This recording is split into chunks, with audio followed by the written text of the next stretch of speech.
The night everything broke open didn't start with shouting. It started with my father cutting into his dinner like nothing was wrong, then looking me dead in the eyes and saying, "We used your savings for someone who actually needed it." His voice didn't shake. Mine did. Lucas froze over his shiny new laptop, the one he thought Grandpa had paid for. My mother shifted in her chair, rehearsing whatever excuse she'd planned. And Grandpa Henry, he went still in that dangerous way, like a storm deciding where to strike. They all waited for me to crumble. They didn't know what I'd already found in that drawer. But what they didn't know was, before I go any further, tell me where you're watching from. And hit like and subscribe if you've ever felt that sting, the kind that comes from someone you love, cutting deeper than any stranger could. This story isn't just about money. It's about loyalty twisted into something unrecognizable. Now, let me show you where it all really began. I didn't grow up in a loud house. I grew up in a quiet one, quiet in that hollow, practiced way where everyone knows their part and sticks to it. Lucas was the star. I was the steady background.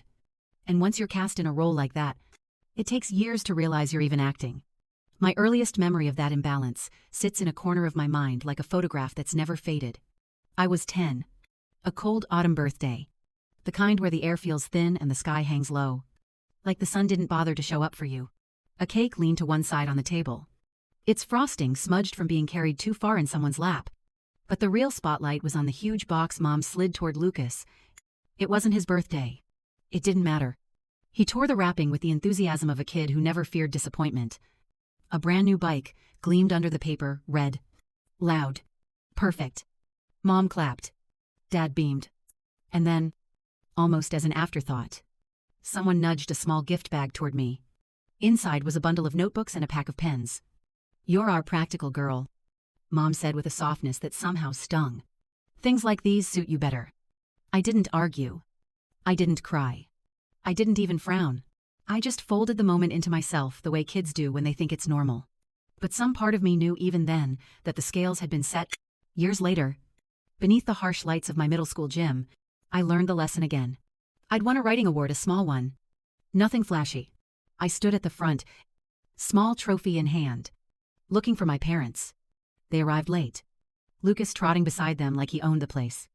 Mom snapped pictures, but half the shots were of him stepping into the frame, grinning like he'd earned something too. Dad squeezed my shoulder. "Good job," he said, already glancing at Lucas. "But we both know he's the one with big potential. Make sure you help him stay focused." I laughed. I nodded. What else was I supposed to do? I didn't know it then. But moments like that weren't isolated. They were groundwork. High school came, and with it, a new kind of wound. Lucas got tangled in a cheating scandal, answers copied, or maybe shared, depending on which lie was most convenient. They pulled me into a tiny office lined with dusty filing cabinets. Lucas sat pale and terrified. My parents turned to me. "Not him. Just say you mixed up your papers," Dad whispered. "He can't afford this on his record." And like the obedient daughter I'd been conditioned to be, I took the blame. I watched my name land on a disciplinary list that followed me long after the moment passed. Lucas walked out clean. They bought us ice cream on the way home, telling me I'd done the right thing.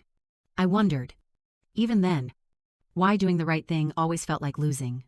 When I turned 16, while other girls were figuring out their first crushes or learning to drive, I was sweeping cafe floors after closing time. The place always smelled like burnt espresso and old wood. On weekdays, I filed paperwork at an insurance office where the fluorescent lights flickered like they were shivering. But I saved everything, every tip, every hour, every spare dollar. My notebook became my anchor. I wrote down every cent with care, believing discipline would buy me freedom someday. Sometimes I slipped Mom $20 for groceries. Later, I'd learn Lucas had used it for a movie with friends. "He's young," she'd say. "Let him enjoy life." And so I did. Again. And again. By the time I moved out, I'd built a tiny, fragile independence. My apartment was nothing special, thin walls, crack a heater, windows that rattled when buses passed. But choosing my own lamp, my own dishes, my own quiet, it felt like breathing for the first time. I didn't know how temporary that safety would be. I didn't know someone else had plans for everything I'd built. I didn't know the real betrayal had already started. The deeper I stepped into adulthood, the clearer the family pattern became. Lucas reached for the world with open hands, and my parents rushed to fill them. I reached for nothing, and they took that as proof that I didn't need anything at all. Holidays made it worse, in ways I didn't fully understand, until years later. One Thanksgiving. The house smelled like roasted turkey and cinnamon candles Mom bought from the discount bin. Football thundered from the living room, drowning out everything soft. Lucas sat sprawled on the couch, controller in hand, yelling at some kid through his headset. Mom placed a heaping plate in front of him piled so high it looked engineered. Not served. When she turned to me, she set down a plate half the size. "You don't eat much," she said with a smile. As if that made it better. I laughed with them. You can survive almost anything if you learn to laugh at the right time. Christmas didn't offer relief. I stayed up, wrapping the gifts I'd bought for everyone, things I'd saved weeks for. Mom said she didn't have the energy. So I lined the floor with tape and paper by myself. In the morning, Lucas tore into a brand new gaming chair and a limited edition headset he'd been begging for. I opened a sweater 2 sizes too big, smelling faintly of plastic. Mom beamed. "It's practical. And warm. Practical." That was my label. Not gifted. Not special. Just practical. But the clearest memory, the one that would come back years later like a punch, was the day I saw Grandpa Henry hand Dad an envelope in the kitchen. I was 19. Home for Thanksgiving weekend. I'd come downstairs for water and stopped when I heard Grandpa's voice. "For Emma," he said. "She'll pretend she doesn't need help. But don't touch this unless she asks. You hear me?" Dad chuckled like the request was dramatic. Grandpa didn't laugh back. His hand rested on the envelope like it weighed more than money. I didn't know the full truth then. But the image, the firmness in Grandpa's voice, the discomfort in Dad's eyes stayed with me like a stone tucked into my pocket. When I finally moved into my tiny city apartment, I felt a kind of fragile pride. The heater rattled like it was negotiating with the pipes. The neighbor's dog barked through the walls. My thrift store lamp flickered when the microwave was running. But everything in that space was mine, chosen by me. Paid by me. Protected by me. And most of all, my savings account felt like a lifeline. A little island I'd built dollar by dollar. I checked it every month, watching it grow slowly. Steadily. It wasn't much. But it felt like the proof that my life was finally my own. I didn't realize yet how wrong I was. Because one night, years after that envelope was passed across the kitchen counter, I'd wake up to faint arguing downstairs, Dad's voice low, Mom's thin with worry. Words like debt, pressure, and "we'll figure it out" slip through the walls. I didn't know they were talking about the beginning of a storm headed straight for me. I should have paid attention. I should have asked questions. But children raised to stay quiet don't suddenly learn how to speak. I didn't know it then. But every moment I've just told you, every overlooked birthday, every smaller plate, every sacrifice they framed as love, was only the prelude. The real story began the day my savings disappeared. And everything that came after was the consequence of a lifetime of silence. The month everything cracked open didn't arrive with warning. It drifted in quietly. The way trouble usually does. I remember sitting at my desk in the office, hunched over spreadsheets that blurred together like static. The fluorescent lights buzzed overhead, and someone microwaving leftover pasta filled the air with that faint burnt cheese smell I always hated. My supervisor dropped another stack of files on my desk with a smile that didn't reach his eyes. "You're the only one I can trust with this," he said. I nodded. I always nodded. Around lunchtime, I reached for my old notebook, the one with frayed edges and ink smudges from years of keeping myself afloat. Tracking every dollar had become a ritual that steadied me. I logged into my savings account, expecting the usual small bolt of relief. But the number staring back at me wasn't lower. It was gutted. For a second, everything around me froze. The clicking keyboards, the printer jamming in the corner, the muffled laughter from the break room, all of it faded under the thud of my pulse in my ears. I refreshed the screen. Refreshed again. The amount didn't budge. My mouth went dry in a way that felt physical, like swallowing sand. I leaned back, staring at the monitor as the first tremor of dread crawled up my spine. Maybe it was a glitch. Or my card got skimmed. Fraud happens every day. But when I opened the transaction history, that hope shriveled. Transfers, payments, withdrawals, all to places that felt unnervingly familiar. I tapped one. It listed the device used, the location, my parents' house. A cold wave surged through me. The kind that doesn't let you breathe for a beat. I grabbed my phone and stepped into the hallway. The air colder, sharper, like it sensed something had shifted. The bank representative's voice was calm. Almost too calm. "After checking the account," she said, "these transactions weren't done by an outsider. The login matches a known device. Someone close to you. Close. That word hit harder than anything else. She mentioned unauthorized account access. Financial abuse. How I could report it. I couldn't speak for a moment. It's family, I finally whispered. Her sigh was soft but heavy. Family doesn't make it legal. I hung up with my stomach knotted and my hands trembling. 2 days later, I drove home under a sky so gray it looked bruised. The trees lining the street were almost bare, their branches scratching at the wind like they were trying to hold on to something already gone. When I stepped inside, the house looked exactly the same as it always had: warm lights, overcooked smell of dinner, a TV humming in the background, but everything inside me was different. Lucas lounged on the couch with a brand new laptop glowing on his knees. Smooth. Black. Top of the line. The kind of thing I'd compare prices for and then walk away from. He glanced at me. Then, back at the screen. Check it out, he said, tapping the keyboard. Dad said it's time I had something decent for my program. I swallowed tightly. What program? He shrugged. Some digital arts thing. He said Grandpa gave extra money for me. Family savings and all that. The words sliced right through me. Grandpa gave money for you. That's what Dad said. Lucas didn't even look up. The room shifted. Not physically, just in my head. The way truth rearranges everything you thought you understood. From the kitchen, Mom called out, "Too cheerful. Emma, be supportive. Your brother's working hard. You remember how you were at his age." I stepped into the doorway. "Mom, do you know what's happening to my account?" She froze for half a second before forcing a smile. "Your father's stressed. Families help each other. You're stable. You're fine." I didn't agree to help. I said. Her smile faltered. "Don't make this dramatic." But it already was. And she knew it. Later that week, I sat across from Maya in our usual booth at the cafe. My hands wrapped around a cup of coffee that had gone cold. I told her everything. Every detail. Every transfer. Every excuse. She didn't blink. "Emma, this isn't a misunderstanding," she said. "This is fraud." I flinched. "They're my parents." And Maya leaned forward. "Fraud doesn't care about blood. You need evidence. All of it. Screenshots. Statements. And if you confront them again, record it. Protect yourself." Her words settled in my chest like stones. I didn't know it then. But this was the moment everything started tilting toward truth. And toward the storm waiting at the end. That weekend, after everything Maya had said kept echoing through my head, I drove back to my parents' house feeling like I was walking into a place I no longer recognized. Dad was in the dining room, rummaging through a drawer filled with old receipts. Batteries. Dried up pens, his junk drawer. He dug around like he knew exactly what he wanted. When he left the room, the drawer was still cracked open. I don't know what pushed me toward it. Instinct. Fear. Some tiny voice telling me I wasn't paranoid, just finally paying attention.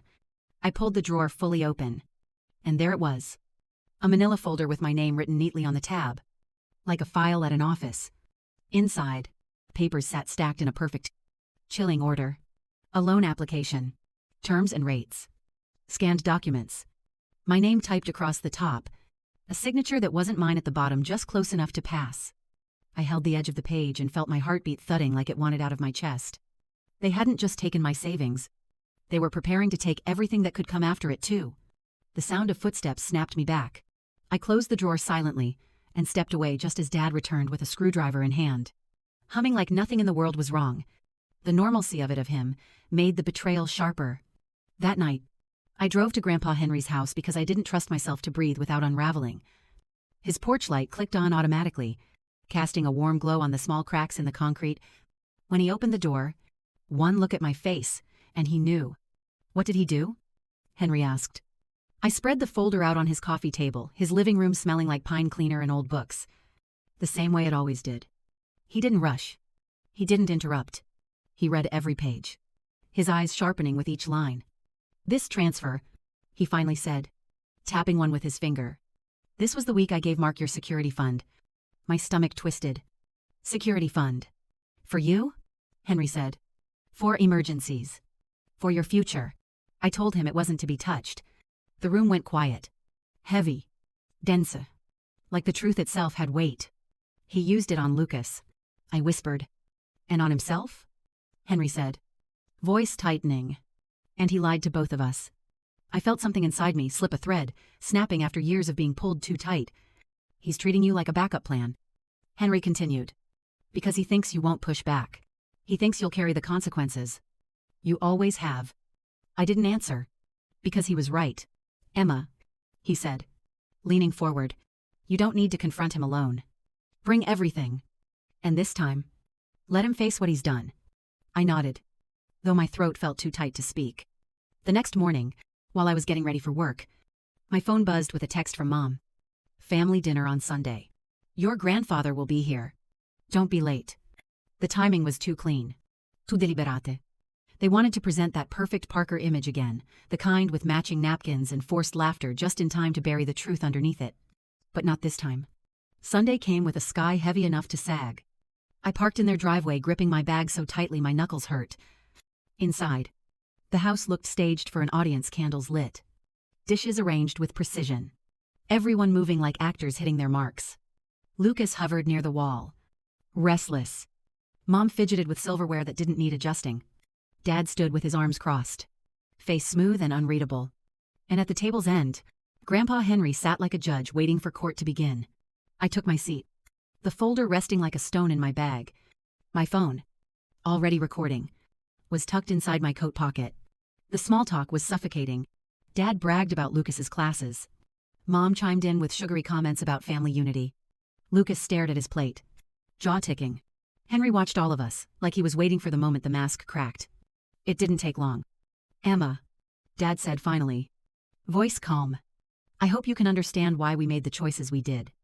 My stomach tightened. What choices? He met my eyes without a flicker of shame. We used your savings on someone who needed it more. And that was it. The last crack before the break. The moment the room turned into a battlefield disguised as a family dinner, the moment the words left his mouth, someone who needed it more, the entire room shifted. The dining light flickered overhead, casting long shadows across the table like they were listening in. My fork touched my plate with a tiny metallic click that sounded louder than it should have. Mom's hand froze midair. Still holding the serving spoon, Lucas's shoulders tensed. His eyes flicking between all of us like he finally realized he'd wandered into the wrong scene. But Grandpa Henry, he didn't move. And somehow, that was worse than if he'd screamed. I inhaled slowly, steadying myself. More deserving than me. Dad didn't blink. Luca needs support. You're fine. That single sentence flat, dismissive, deliberate, a slil under my skin like ice. Lucas shifted uncomfortably. Dad, I didn't ask for. Let me handle this. Dad snapped. Mom whispered, let's just eat. Please. But her voice trembled. Henry's chair scraped against the hardwood as he pushed it back. The sound ripped through the room like a warning shot. He stood slowly, leaning on his cane. His jaw clenched so tight, it trembled. Mark, he said, voice cold enough to freeze the air. Say exactly who deserved her money more. Dad forced a smile that didn't reach his eyes. Dad, don't make this dramatic. We did what was best for the family. For the family, Henry repeated, brows lowering. Is that what you call draining your daughter's savings? The temperature in the room dropped. No one breathed. Dad's composure cracked. It wasn't draining. It was reallocating. Emma knows how to survive. Lucas needs a chance. You stole from her, Henry said. And you lied to me. Dad flinched. Just barely. But enough? My hands didn't shake as I reached into my bag and set the folder on the table. The weight of it hit like a hammer. Mom gasped softly. Lucas looked confused. Then scared. Dad's face went rigid. I opened the folder with the same care a surgeon uses when making the first incision. Bank statements. Transfer log. Screenshots. And then on top, the loan application. My name typed neatly across the top. My signature. Crooked and scanned. Stamped at the bottom. Mom covered her mouth. Mark, what did you do? Lucas whispered. Dad, you told me Grandpa gave extra money. You said. That money. Henry cut in, voice shaking with fury. Was the fund I set aside for Emma. I told you not to touch it. Not a penny. Dad's voice rose. Spare it now. I was going to replace it. When? Henry barked. Before or after the loan in her name destroyed her credit? Dad's breathing turned shallow. Mom reached for him, trembling. Mark, please say this isn't